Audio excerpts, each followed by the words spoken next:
Hello বন্ধুরা, আমি শতরূপা। আজ চলে এসেছি ছোট্ট একটা ভিডিও নিয়ে। কয়েকদিন ধরে ইচ্ছে হচ্ছিলো একটুখানি টোস্ট খাওয়ার, যার জন্য বাবাকে কোয়াটার পাউরুটি আনতে বলেছিলাম। পাউরুটিটাকে লম্বা করে কেটে একটু হালকা করে সেঁকে নিয়েছি। তারপর প্যানে একটু তেল দিয়ে দিয়েছি, দিয়ে একটা ডিমকে একটু কাঁচা লঙ্কা আর পেঁয়াজ দিয়ে আর লবণ দিয়ে একটুখানি ভালো করে ফেটিয়ে নিয়ে প্যানে দিয়ে দিয়েছি। দিয়ে পাউরুটিগুলো দিয়ে আমি ভালো করে ভেজে নিয়েছি, নিয়ে এপিট ওপিট করে ভেজে নিয়েছি।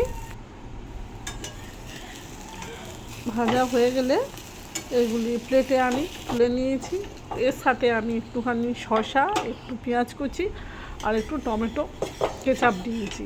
তোমরা কে এইরকমভাবে ডিম টোস্ট খাও আমাকে কিন্তু জানিও।